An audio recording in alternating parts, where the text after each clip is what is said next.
बोलिए भारत माता की, भारत माता की, भारत माता की। वंदे वंदे वंदे। 5 साल बेमिसाल नए इरादे युवा सरकार।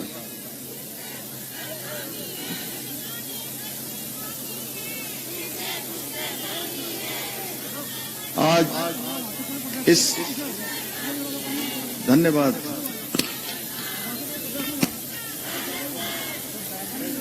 आज ये कार्यक्रम जो पूरे प्रदेश के अंदर 70 की 70 विधानसभाओं में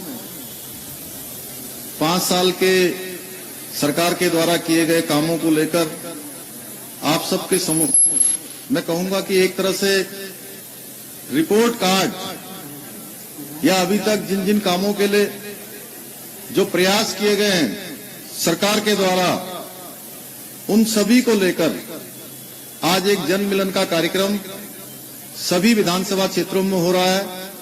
मुझे बताया गया है कि हमारे विधानसभा के अध्यक्ष आदरणीय प्रेमचंद अग्रवाल जी भी इस कार्यक्रम में जुड़े हुए हैं, हमारे सभी मंत्रीगण जुड़े हुए हैं, हमारे सभी विधायकगण जुड़े हुए हैं, हमारे आदरणीय सांसदगण जुड़े हुए हैं, हमारे रक्षा राज्य मंत्री आदरणीय अजय भट्ट जी हल्द्वानी से जुड़े हुए हैं। ऐसे सभी हमारे माननीय सांसदगण, माननीय विधायकगण, माननीय मंत्रीगण, माननीय जनप्रतिनिधिगण, और आज मैं अपनी कर्म भूमि आप सबके बीच में आकर मैं स्वयं को गौरवान्वित महसूस कर रहा हूं कि आज मुझे मुख्य सेवक के रूप में पूरे उत्तराखंड को अपना संबोधन देने का अवसर इस भूमि से मिल रहा है। भाइयों बहनों, 2017 से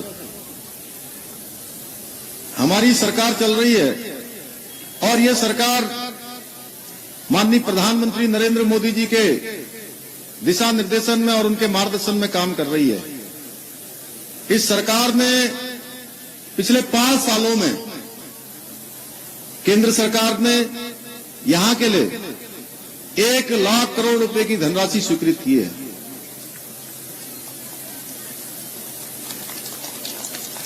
मैं माननीय प्रधानमंत्री जी का धन्यवाद करना चाहता हूं कि उन्होंने लगातार उत्तराखंड राज्य की तरक्की के लिए, उत्तराखंड के विकास के लिए किसी प्रकार की कोई कमी नहीं होने दी।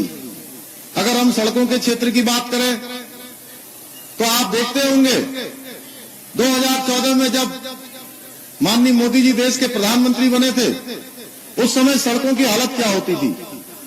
चाहे आज हम ऑल वेदर रोडों की बात करें, चाहे हम चारों धामों को जाने वाली सड़कों की बात करें, या हम देहरादून से दिल्ली जाने वाली सड़क की बात करें, हरिद्वार से दिल्ली जाने वाली सड़क की बात करें, या हमारे यहीं से जिस स्थान पर मैं खड़ा हूं, यहां खटीमा से लेकर टनकपुर होते हुए पिथौरागढ़ की सड़क की बात करें, या खटीमा से रुद्रपुर होते हुए रामपुर जाएं, या काशीपुर जाएं, या हरिद्वार जाएं, या काठगोदाम से सीधे रामपुर की सड़क को जोड़ने की बात हो, चाहे आप 4 धामों को जाने वाले सड़क हो, जिस प्रकार से इन सड़कों के क्षेत्र में काम हुआ है, ये भूतो न भविष्यति, न पहले कभी हुआ था, न कभी भविष्य में इस प्रकार की कोई कल्पना हो सकती है। भाइयों बहनों, देश के प्रधानमंत्री के रूप में आदरणीय मोदी जी ने उत्तराखंड को अपने विकास के मानदंड में एक विशिष्ट स्थान उसके लिए दिया हुआ है। माननीय प्रधानमंत्री जी ने केदारनाथ जब आपदा आई थी, उस केदारनाथ आपदा के समय में पूरा का पूरा केदारनाथ भगवान का जो परिसर है, बाबा केदार का स्थल है, वो बाबा केदार का स्थल पूरी तरह से क्षतिग्रस्त हो गया था। और सैकड़ों वर्षों में किसी ने सोचा भी नहीं था कि नया स्वरूप कैसा होगा। इस नए स्वरूप को बनाने का काम अगर किसी ने किया है, आज विश्व के नक्शे में आप सब लोग याद होगा कि 5 नवंबर को माननीय प्रधानमंत्री जी दीपावली के ठीक एक दिन बाद केदारनाथ जी आए थे और वहां पर जिस प्रकार से आज कायाकल्प हुआ है वो किसी से छुपा हुआ नहीं है। 400 करोड़ रुपए की योजनाएं वहां पर चल रही हैं। 225 करोड़ की योजनाओं का काम वहां पर पूरा हो गया है। आने वाले समय में बद्रीनाथ धाम भी बनाया जाने वाला है, उसके लिए भी 250 करोड़ रुपए की स्वीकृति हो गई है। गंगोत्री हो, यमुनोत्री हो और हमारे कुमाऊं मंडल में एक मानस खंड कॉरिडोर बनाने के लिए हम प्रयास कर रहे हैं। आने वाले समय में सारे मंदिरों को जाने वाले रास्ते सुगम होने वाले हैं।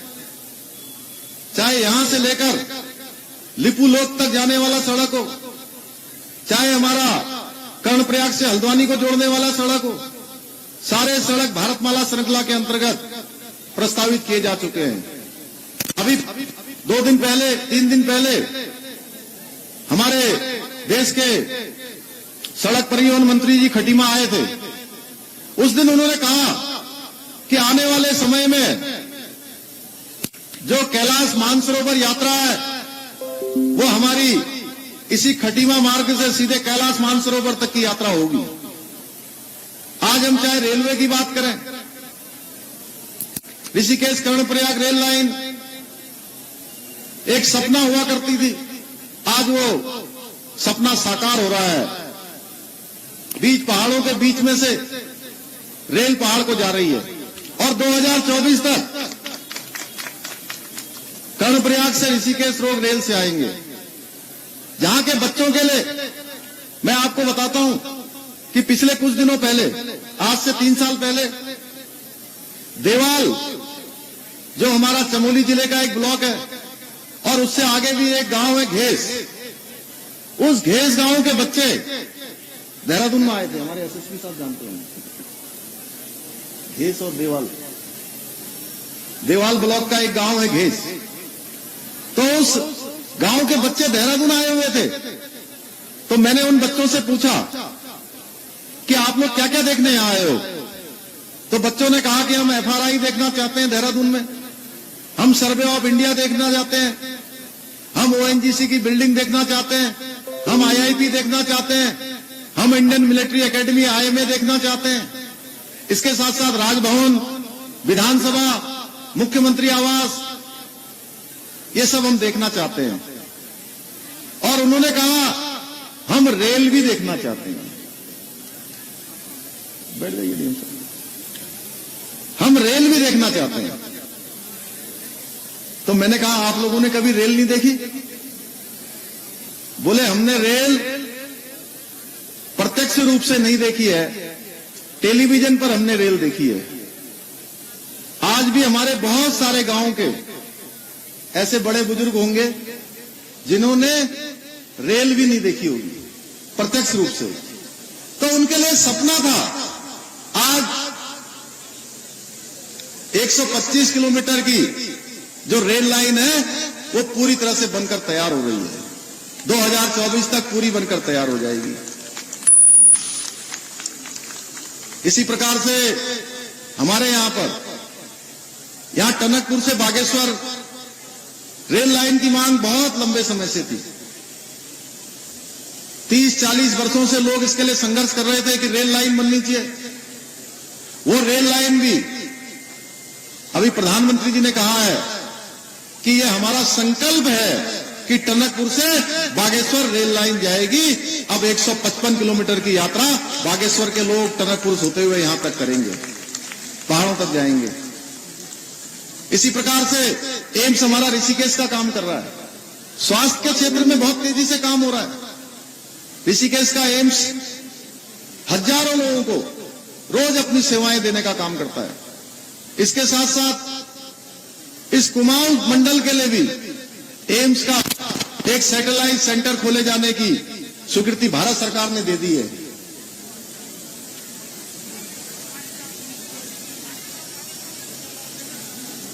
माननीय प्रधानमंत्री जी ने अभी अभी हमको रेल लाइन की सौगात दी है। जल्दी आने वाले समय में हमारे इस बागेश्वर से टनकपुर तक की रेल यात्रा आने वाले वर्षों में पूरी होगी। उसके लिए 29 करोड़ रुपए की धनराशि जारी हो गई है। देहरादून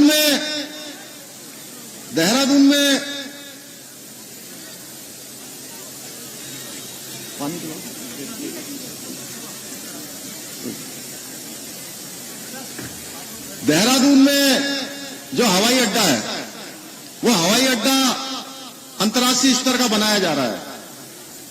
पंतनगर का जो हवाई अड्डा है हमारा, ये पंतनगर का हवाई अड्डा भी जल्दी इसको ग्रीनफील्ड एयरपोर्ट के रूप में विकसित किए जाने के लिए भारत सरकार के स्तर पर इस पर लगातार प्रयास किए जा रहे हैं। ऐसे बहुत सारे काम आज हम कर रहे हैं। मोदी जी के नेतृत्व में प्रदेश का चहुमुखी विकास हो रहा है। लगातार योजनाएं आगे बढ़ रही हैं, लगातार हम काम कर रहे हैं। भाइयों बहनों, मैं कहना चाहता हूं आपसे, प्रदेश के अंदर आप सबके आशीर्वाद से मुझे भी मुख्य सेवक के रूप में 4 जुलाई 2021 से मुख्य सेवक के रूप में काम करने का अवसर आप सब लोगों ने दिया है।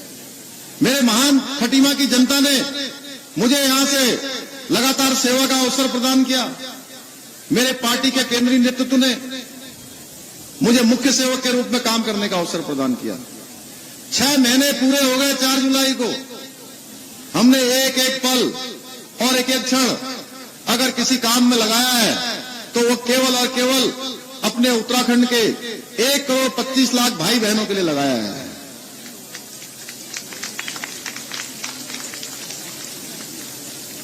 इन 6 महीनों में 600 से भी अधिक फैसले लिए। केवल फैसले ही नहीं लिए, फैसलों के साथ साथ उनको धरातल पर भी उतारा है।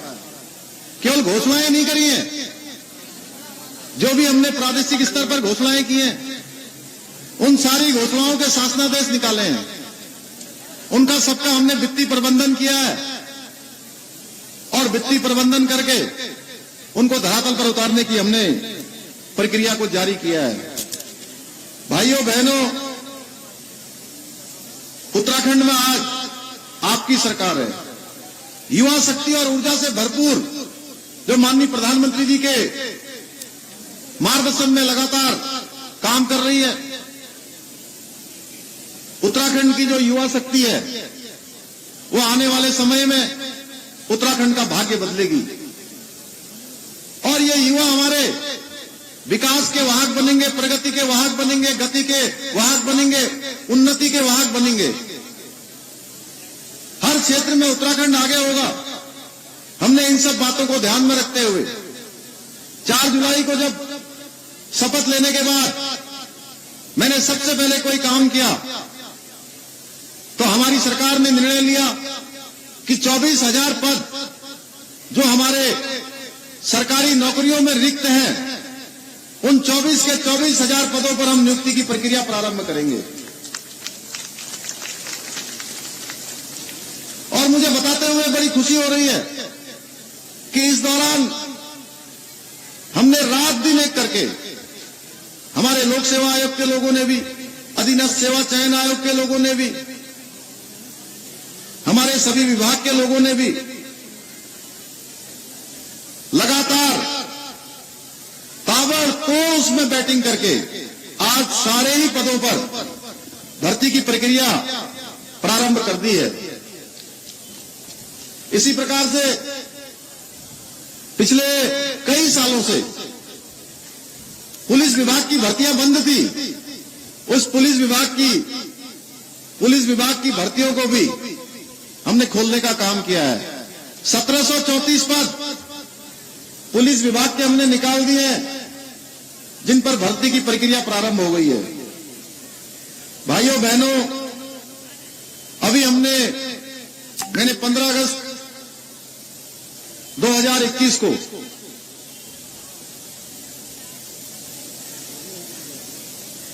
प्रदेश के संबोधन में जो हमारा पुलिस लाइन से होता है, उसमें अपने संबोधन में मैंने घोषणा की थी कि हम प्रदेश के अंदर जो 10वीं और 12वीं के छात्र हैं, उन 10वीं और 12वीं के छात्रों को, चूंकि कोरोना महामारी के समय में मैंने देखा था बहुत सारे ऐसे छात्र और छात्राएं थे जिनके माता पिता के पास इतने संसाधन नहीं थे, उनके पास कोई ऐसा मोबाइल फोन भी नहीं होता था जिससे वो ऑनलाइन क्लासेस पढ़ पाते, ऑनलाइन चीजों को सीख पाते। हमने तय किया था कि प्रदेश के 2,65,000 जिसमें 10वीं और 12वीं के और साथ ही महाविद्यालयों के जितने भी छात्र हैं, उन छात्रों को हम मुफ्त में टैबलेट देने का काम करेंगे। और मुझे बताते हुए खुशी हो रही है कि इस साल के पहले दिन 1 जनवरी 2022 को हमने ये प्रक्रिया प्रारंभ कर दी है और 1,59,000 छात्रों के खातों में डीबीटी के माध्यम से 12,000 रुपए 12,000 रुपए हमने उनके बैंक खातों में डाल दिए हैं। महाविद्यालय के छात्रों के खातों में भी आने वाले हैं। इसी प्रकार से हमने पिछले दिनों कहा था कि हम नई खेल नीति लेकर आएंगे। मैंने 15 अगस्त 2021 को ये भी घोषणा करी थी कि हम नई खेल नीति लेकर आएंगे। मुझे बताते हुए खुशी हो रही है कि हम नई खेल नीति भी लेकर आए हैं और नई खेल नीति के माध्यम से अब सारे ऐसे बच्चे, चाहे किसी मजदूर का बेटा होगा, किसान का बेटा होगा, रिक्शे वाले का बेटा होगा या तांगे वाले का बेटा होगा, अगर वो खेलना चाहता है, आगे बढ़ना चाहता है, उसके अंदर योग्यता है, क्षमता है, तो उसको अब कोई आगे बढ़ने से रोक नहीं सकता। नई खेल नीति में हमने प्रावधान किया है। पहले तक होता यह था कि जब भी कोई बच्चा, आप लोगों के बीच में से भी बहुत सारे बच्चे, इस क्षेत्र से, हमारे उत्तराखंड के अंदर से बहुत सारे बच्चे योग्यता वाले हैं, क्षमतावान हैं, प्रतिभावान हैं, लेकिन जब वो खेलने जाना चाहते हैं तो उनको बहुत समय में बहुत बार जाने की परेशानी होती है। उनके पास किराया नहीं मिलता है, उनको खाने के लिए जो अच्छा पौष्टिक आहार चाहिए पौष्टिक आहार नहीं मिलता है, उनको रहने के लिए नहीं मिलता है। हमने नई खेल नीति में सारा प्रावधान किया है।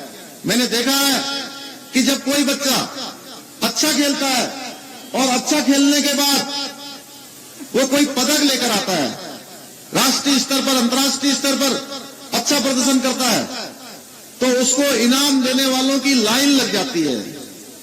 लेकिन जब वो खेलने जाता है तो उसको तमाम परेशानियों का सामना करना पड़ता है, दर दर से गुजरना पड़ता है। इन सब बातों को ध्यान में रख के हमने तय किया कि हम नई खेल नीति ऐसी नीति के रूप में लाएंगे जिससे कि आने वाले समय में कोई भी बच्चा, कोई भी बच्ची, कोई हमारी बेटी, कोई हमारा बेटा अगर प्रतिभावान है, क्षमतावान है, तो उसके अभाव संसाधन अब उसकी राह के रोड़े नहीं बनेंगे, बल्कि अब सरकार उसके सहयोगी के रूप में उसको मंजिल तक पहुंचाने का काम करेगी। भाइयों बहनों, पिछले साल 2020 में और 21 में कोरोना की महामारी रही। इसमें बहुत सारे एग्जाम हो नहीं पाए और एग्जाम नहीं हो पाने के कारण से हमारे बहुत सारे भाई बहन जो प्रतियोगी परीक्षाओं में भाग लेना चाहते थे, वो प्रतियोगी परीक्षाओं में भाग नहीं ले पाए। उसके लिए हमने तय किया कि हम 1 साल प्रतियोगी परीक्षाओं की आयु सीमा बढ़ाएंगे और 1 साल का हमने रिलैक्सेशन दिया है, 1 साल की छूट दी है। इसी प्रकार से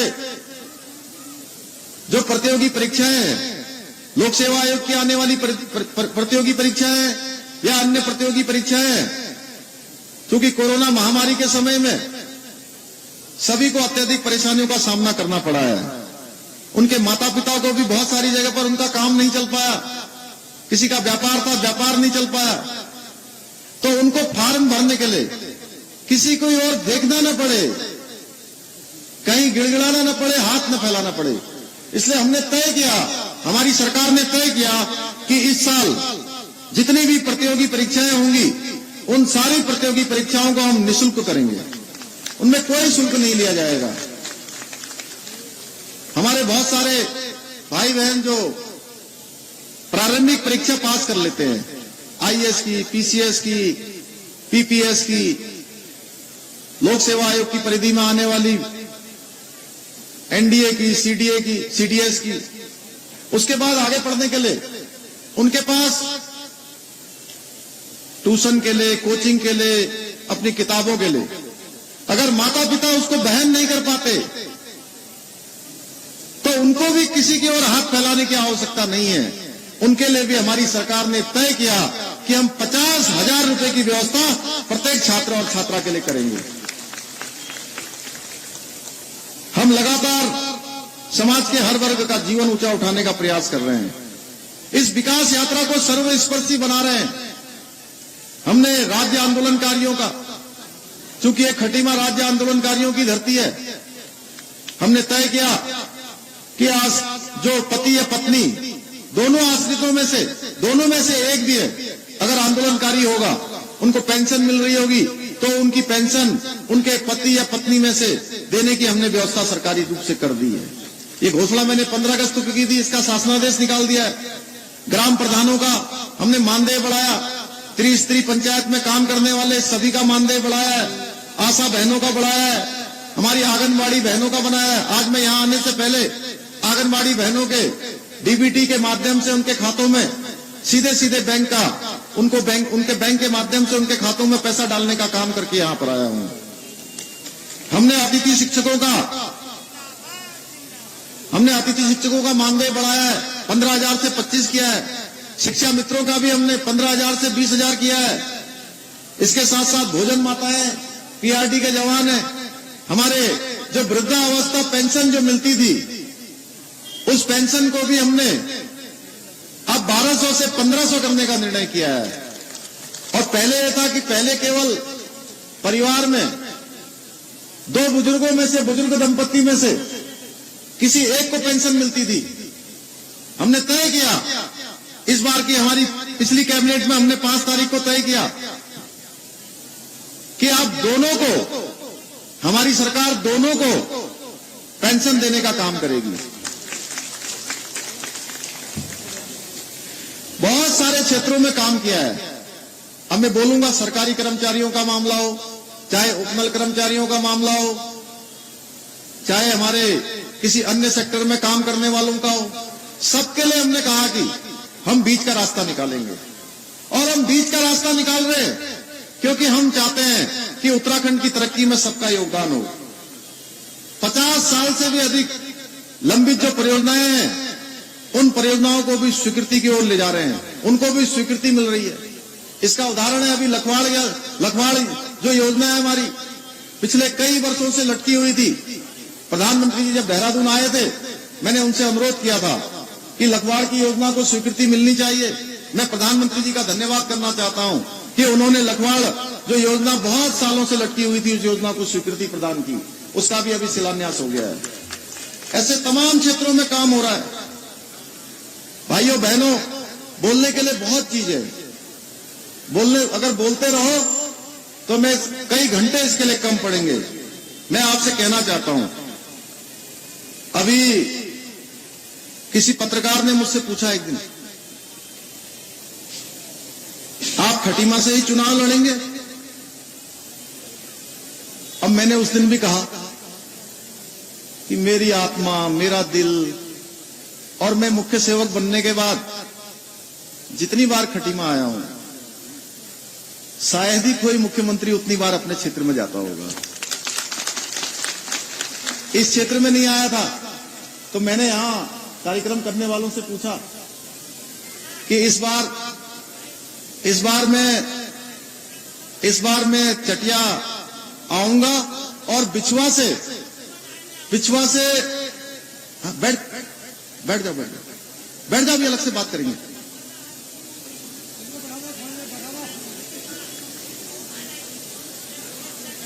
बैठ जाओ। तो खटीमा से लड़ोगे कि नहीं लड़ोगे, मेरे से पूछा उन्होंने। मैंने कहा भाई, एक बार मैं आज जो है आप भी सब लोगों से पूछता हूं, क्या मुझे खटीमा से चुनाव लड़ना चाहिए कि नहीं लड़ना चाहिए?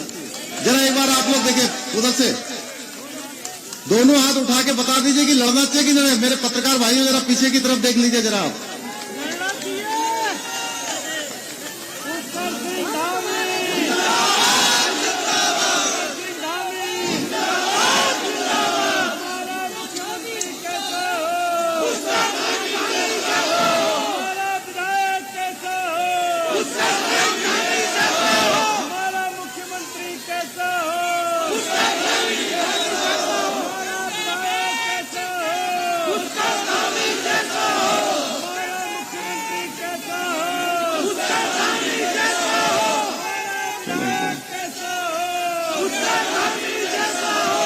स्वामी जी आप संघर्ष करो, हम तुम्हारे साथ हैं। स्वामी जी आप संघर्ष करो, हम तुम्हारे साथ हैं। मैं अभिभूत हूं और मुझे लगता है कि मैं जितना भी काम करूं, वैसे मैंने कोशिश की है जब जब आप लोगों ने मुझे सेवा का अवसर दिया है, जितनी मेरी योग्यता है, जितनी मेरी क्षमता है, मैंने कोशिश करी है कि ये सीमांत क्षेत्र विकास की मुख्य धारा में शामिल हो। लेकिन मैं आप सब लोगों के ऋण से कभी ऋण नहीं हो सकता हूं जो आप लोगों ने मुझे विधानसभा का सदस्य बनाया पहली बार।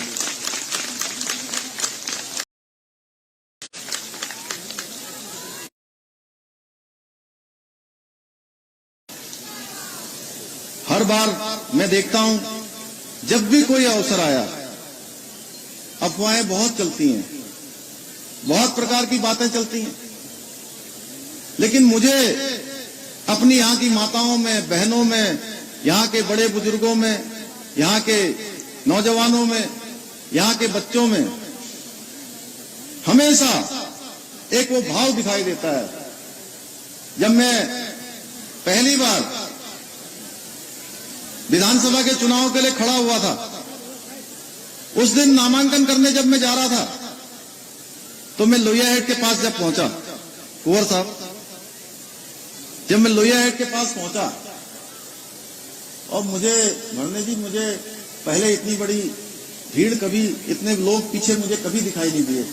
उस दिन जब मैंने पीछे मुड़कर देखा, जब 2012 के चुनाव में पहली बार नामांकन का पत्र भरने जा रहा था, तो लोहिया हेड के कोने पर जब पहुंचकर मैंने पीछे की तरफ को देखा, आप भी पीछे से थी, मोहनी जी भी, तो पीछे से जब मैंने देखा तो इतनी माताएं, बहनें, छोटे छोटे बच्चे, सारे के सारे झंडा कंधे में लेकर चल रहे थे। छोटे बच्चे भी झंडा उठा रहे थे। तो मैं सच बताऊं तो उस दिन मेरी आंखों में आंसू आ गए थे और मुझे लगा कि मुझे अपने इस क्षेत्र के लिए कुछ करना है, मुझे अपनी इन माताओं बहनों के लिए कुछ करना है, इन बच्चों के लिए कुछ करना है। उसके बाद से लगातार इस क्षेत्र में आप सबके आशीर्वाद से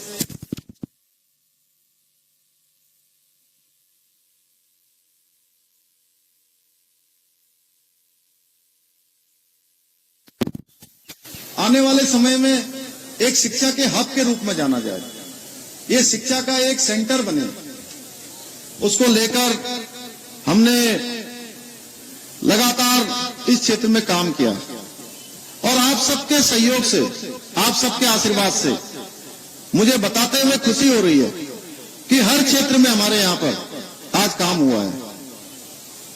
चाहे यहाँ पर शुरू में आईटीआई नहीं होता था, आईटीआई खुला, यहाँ पर पॉलिटेक्निक कॉलेज नहीं होता था, पॉलिटेक्निक कॉलेज खुला, यहाँ पर केंद्रीय विद्यालय नहीं होता था।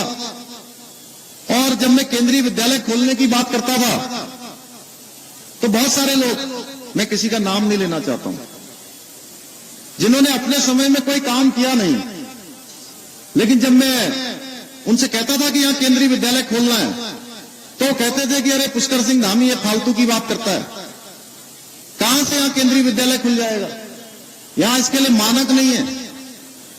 2014 में जब केंद्र में आप सबके आशीर्वाद से मोदी जी की सरकार बनी तो हमारा 2019 आते आते जिसके लिए हम प्रयास कर रहे थे, 2019 में हमारे यहां पर केंद्रीय विद्यालय खुल गया और केंद्रीय विद्यालय चल रहा है। आने वाले समय में इसका जो हमारा टीडीसी का मैदान है, उस मैदान पर केंद्रीय विद्यालय चलेगा। उसके लिए 8 एकड़ जमीन हमको मिल गई है। जल्दी ही उस पर नया भवन खड़ा होगा और वो नया भवन यहां के सभी बच्चों के लिए उनके शिक्षा के क्षेत्र में एक मील का पत्थर साबित होगा। इसी प्रकार से हमारे यहां पर जनजाति बाहुल्य क्षेत्र है और मैं बचपन से सोचता था कि हमारे यहां के बच्चे आगे आने चाहिए, सीमांत क्षेत्र के जनजाति बच्चों को भी मौका मिलना चाहिए, लेकिन बार बार सोचते थे कि उनके लिए कोई अच्छा संस्थान यहां पर होना चाहिए। तो हमने उसके लिए भी प्रयास किया। मैं देश के प्रधानमंत्री जी का धन्यवाद करना चाहता हूं कि उन्होंने हमारे यहां पर एकलव्य आवासीय विद्यालय दे दिया और एकलव्य आवासीय विद्यालय दिया ही नहीं, अभी उसका हमने शिलान्यास ही नहीं बल्कि लोकार्पण भी कर दिया। और हमारी सरकार है, हमारी सरकार जो हम कहते हैं हमने किया है, करती है, करेगी, और ये काम सिर्फ और सिर्फ भाजपा कर सकती है।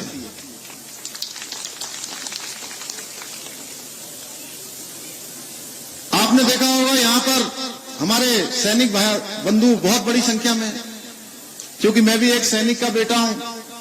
मैं देखता था मेरे पिताजी भी बचपन से यहां, जिस दिन उनको कैंटीन जाना होता था, सुबह 4 बजे उठ जाते थे और 5-5:30 बजे घर से निकल जाते थे और बनबसा से लौटते लौटते उनको दिन में 2-3 बज जाता था। मैं जब मुख्य सेवक के रूप में नहीं था, उससे पहले ही मैंने तय किया था कि अब हमारे इस क्षेत्र के हमारे सैनिकों को, पूर्व सैनिकों को अब बनबसा में लाइन न लगानी पड़े,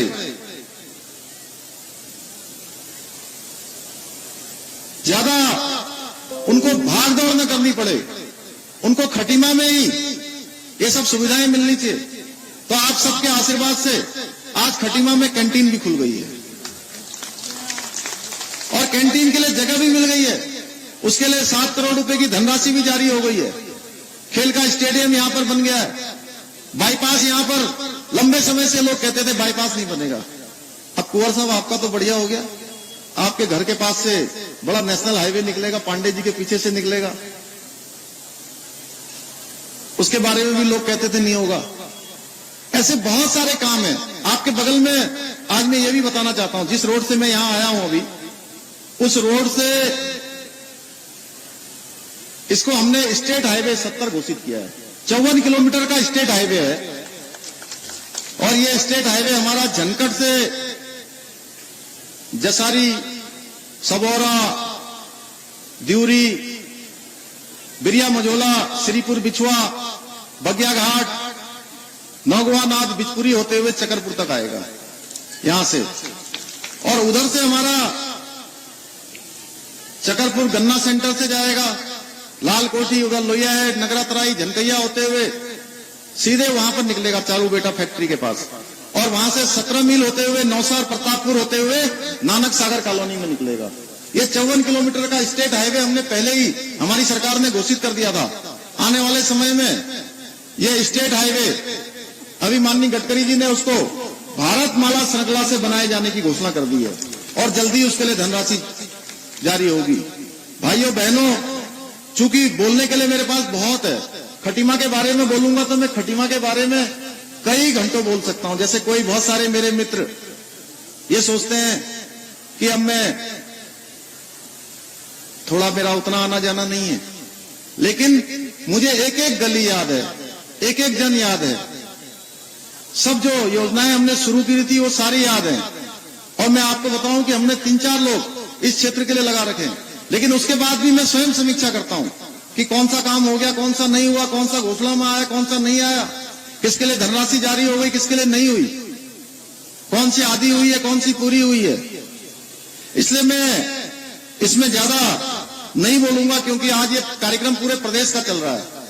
मैं बोल यहां से रहा हूं, लेकिन ये 70 के 70 विधानसभाओं में सारे लोग सुन रहे हैं। मैं प्रदेश के लोगों से भी इसलिए कहना चाहता हूं, क्योंकि मैं अब प्रदेश की सेवा में लगा हूं, तो खटीमा मेरा आना कम होता है, इसलिए मैंने आज खटीमा को ही चुना कि मैं खटीमा के आप सबके बीच से पूरे प्रदेश को अपनी बात बताऊं।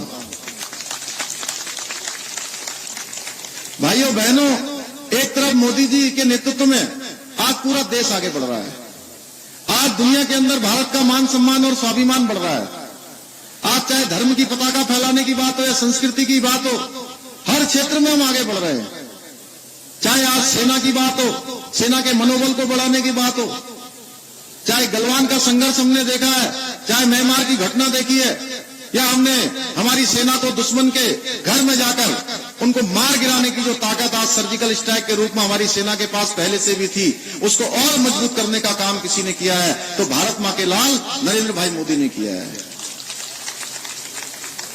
लेकिन अभी 2 दिन पहले पंजाब की सरकार ने किस प्रकार का घिनौना कृत्य किया है, उसकी जितनी निंदा की जाए उतनी कम है।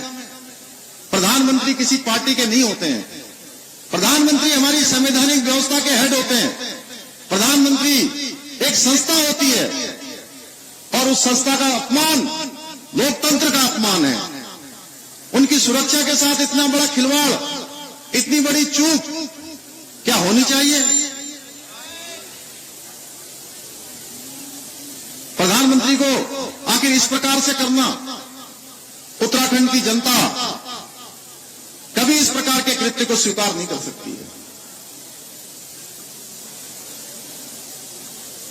आज क्योंकि उनके पास करने के लिए कुछ नहीं है, उनके सामने ठीक वैसी स्थिति हो गई है जैसे खिसियानी बिल्ली खंबा नोचे। आप लोगों ने देखा था किस प्रकार से सरकार में रहते हुए उन्होंने काम किया। 2014 से लेकर 2022 आ गया है, एक भी घोटाला नहीं हुआ देश के अंदर, एक भी भ्रष्टाचार का मामला नहीं आया और लगातार देश आगे बढ़ा है। चाहे उज्ज्वला योजना देने की बात हो या भाई बहनों या आयुष्मान भारत की योजना का लाभ देने का मामला हो, ये लगातार हमारे सामने है। आज अगर कोई बीमार हो जाएगा तो उसके पास इस बात की गारंटी है कि अगर आपने आयुष्मान कार्ड आपके पास है तो आपको 5 लाख रुपए तक का जो इलाज है वो मुफ्त में देने का काम स्वास्थ्य विभाग करेगा, हमारे अस्पताल करेंगे, भारत की सरकार करेगी। ये काम किसी और ने नहीं किया है, ये काम हमारे देश के प्रधानमंत्री जी के नेतृत्व में हुआ है। उज्ज्वला योजना किसी के बारे में कभी हम सोच भी नहीं सकते थे कि हमारी माताएं बहनें जो जंगल जाती थी, लकड़ी काटने जाती थी और चूल्हा फूकते फूकते उनके कलेजे के अंदर 400 बीड़ी और सिगरेट के बराबर धुआं चला जाता था, उससे निजात दिलाने का भी काम किसी ने किया है। उन्होंने कभी सोचा भी नहीं होगा कि हम गैस सिलेंडर में, गैस चूल्हे में हम भी खाना पकाएंगे। उन सबको भी यह अवसर देने का काम किसी ने किया है तो भारत मां के लाल नरेंद्र भाई मोदी ने किया है। आज चाहे जिस क्षेत्र की बात करिए, उनका केवल और केवल एक ही संकल्प है कि समाज के अंतिम छोर में खड़े हुए व्यक्ति तक सुविधाएं पहुंचनी चाहिए, सरकार पहुंचनी चाहिए, शासन पहुंचना चाहिए, सहायता पहुंचनी चाहिए। इसी ध्येय को लेकर हम लोग आगे बढ़ रहे हैं। अभी मैं आप सबको बताना चाहता हूं, कल भारत सरकार की कैबिनेट में एक महत्वपूर्ण फैसला हुआ है। यह महत्वपूर्ण फैसला हुआ है जौलजीबी हमारा धारचूला में भारत और नेपाल को जोड़ने वाला जो पुल है, उस पुल को अगले 3 सालों के अंदर बनाया जाएगा। इसकी स्वीकृति भारत के कैबिनेट ने कल दी है। मैं उसके लिए माननीय प्रधानमंत्री जी का धन्यवाद करना चाहता हूं, क्योंकि हमारा ये सीमांत क्षेत्र है और इस सीमांत क्षेत्र में हमारा रोटी बेटी का संबंध है, हमारा आना जाना है, हमारी एक जैसी संस्कृति है, एक जैसी परंपराएं हैं। नेपाल के लोगों से हमारा आत्मीय भाईचारे का रिश्ता है, सदियों सदियों का रिश्ता है। उस रिश्ते को ये पुल बनने से और प्रगाढ़ता होगी और मजबूती मिलेगी। भाइयों बहनों, आज डबल इंजन की सरकार है और डबल इंजन की सरकार क्या होती है मैं बताना चाहता हूं आपको। डबल इंजन का मतलब होता है कि प्रदेश और देश, केंद्र और राज्य दोनों में एक सरकार हो। और जब एक पार्टी की सरकार हो, एक प्रकार की सरकारें होती हैं, तो जो प्रदेश की आवश्यकता होती है, प्रदेश की जो जरूरत होती है या प्रदेश की जो मांग होती है, उस मांग को केंद्र की सरकार अपनी प्राथमिकता में रखती है। यानी कि वही काम केंद्र से मंजूर होते हैं जो प्रदेश को चाहिए होते हैं या जिसकी जरूरत होती है। इसी प्रकार से केंद्र की भी प्राथमिकता होती है। केंद्र की प्राथमिकता वो हो जाती है जो प्रदेश से जिन बातों की मांग आती है या जिस चीज की जरूरत होती है। अगर आज 1 लाख करोड़ की योजनाओं का यहाँ पर स्वीकृति प्रदान हुई है, तो वो इसीलिए हुई है कि केंद्र और राज्य में दोनों में एक ही दल की सरकार है, एक ही सरकार है जो मोदी जी के मार्गदर्शन में चलने वाली सरकार है। नहीं तो आपने देखा होगा एक जमाने में क्या होता था, राजीव गांधी जी कहते थे अगर हम 1 रुपया दिल्ली से भेज रहे हैं, 100 रुपया वहां से भेज रहे हैं, तो व्यक्ति के पास जो लाभार्थी होता था उसके पास मात्र 10 रुपए पहुंचते थे। क्योंकि तब देश के अंदर मजबूत सरकार नहीं होती थी, तब मजबूर सरकार होती थी। मोदी जी के नेतृत्व में आज मजबूर सरकार नहीं है बल्कि मजबूत सरकार है। अगर 1 रुपया भेजा जाता है तो 1 रुपया सीधे खाते में पहुंचता है। भाइयों बहनों, प्रदेश की जनता ने लगातार जो मोदी जी के द्वारा काम किए गए, जो हमने काम किए हैं, जिन योजनाओं को हमने शुरू किया है, उन योजनाओं को हमने पूरा किया है। यानी कि जिन योजनाओं का हमने शिलान्यास किया है, उन योजनाओं का हम लोकार्पण भी कर रहे हैं। पूरे प्रदेश के अंदर आज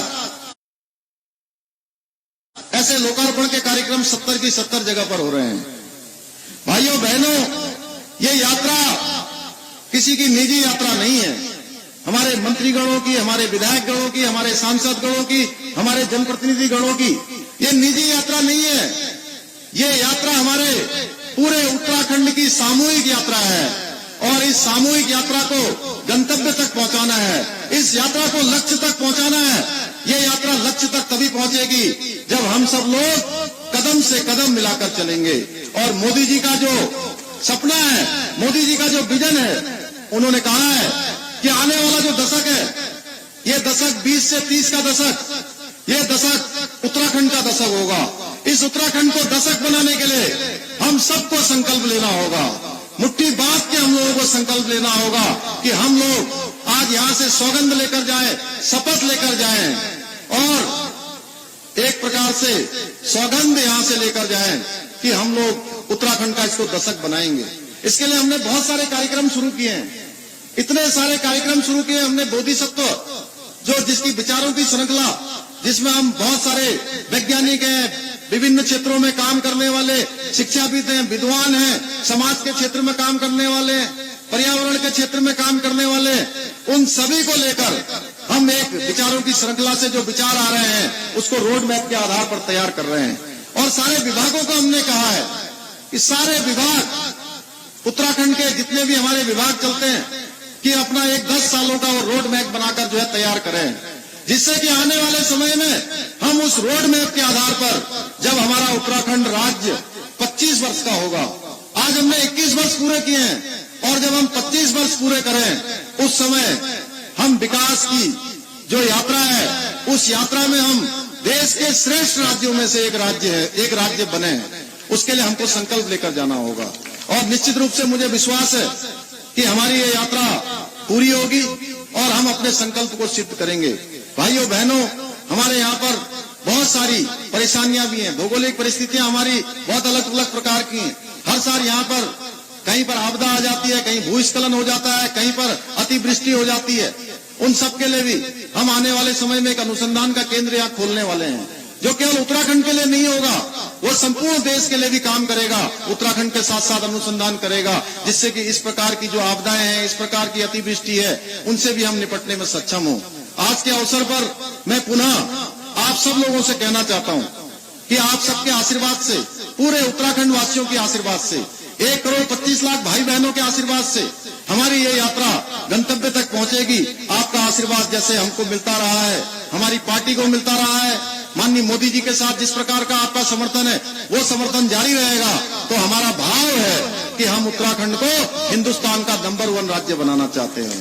उसके लिए हम काम कर रहे हैं और हर पल हर क्षण एक दिन भी रुके बिना, एक दिन भी हटे बिना कि रुक मत जाना, थक मत जाना और चलते जाना, कहते जाना भारत माँ की जय, भारत माँ की जय। इस ध्येय वाक्य को लेकर हम आगे बढ़ रहे हैं। आज के अवसर पर मैं आप सभी लोगों को, पूरे प्रदेशवासियों को, पूरे प्रदेश के हमारे माननीय मंत्रीगणों को, माननीय सांसद गणों को, माननीय विधायक गणों को, माननीय जनप्रतिनिधियों को और इस कार्यक्रम में जुड़े हुए लाखों लाख भाई बहनों का, सबका अपने हृदय की गहराइयों से अभिनंदन करते हुए अपनी वाणी को विराम देता हूं। बहुत बहुत धन्यवाद। जय हिंद, जय भारत, जय उत्तराखंड। सभी लोग वहां छतों पर भी दिखाई दे रहे हैं। मैं देख रहा हूं इधर भी बड़ी संख्या है, उधर भी बड़ी संख्या है। जहां तक नजर जा रही है वहां सब लोग छतों पर खड़े हुए हैं। मैं आप सबका भी अभिनंदन करते हुए अपनी वाणी को विराम देता हूं। बहुत बहुत धन्यवाद। बोलिए भारत माता की, भारत माता की, भारत माता की। इतनी बड़ी संख्या देखकर मैं अभिभूत हूं कि कल रात तक भी मेरा कार्यक्रम तय नहीं था। कितने बजे डीएम साहब तय हुआ? आप हजारों हजार की संख्या में यहाँ पर मुझे आशीर्वाद देने के लिए आए। मैं आपका आजीवन आभारी रहूंगा। आप सबका बहुत बहुत धन्यवाद। आज भी जो है यहाँ पर खटीमा से 41 करोड़ 45 हजार की जो योजनाएं उनका शिलान्यास हुआ है और 32 करोड़ 86 हजार की योजनाओं का कुल मिलाकर 74 करोड़ 32 लाख की योजनाओं का आज यहाँ पर शिलान्यास हो रहा है। उसके लिए भी मैं आप सभी को शुभकामनाएं देता हूँ। बहुत बहुत धन्यवाद।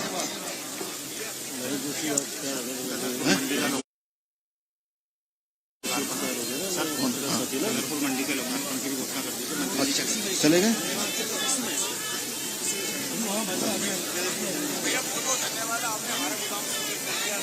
इसी के साथ साथ गदरपुर में आज मंडी परिषद का भी आज कृषि उत्पादन मंडी समिति गदरपुर का जो कि 21 करोड़ की योजना से 21 करोड़ 95 लाख की धनराशि से बन रही है, उसके लिए भी चूंकि उस क्षेत्र के आसपास के क्षेत्र को लोगों को, कृषि के क्षेत्र में जुड़े हुए लोगों को बहुत सहायता उनकी होने वाली है, बहुत लाभ होने वाला है। कृषि के क्षेत्र में एक उस क्षेत्र के लिए मील का पत्थर साबित होने वाला है। उसकी भी मैं घोषणा करता हूं कि उसका भी वहां पर आज लोकार्पण हो जाएगा। इसके साथ साथ बहुत बहुत धन्यवाद।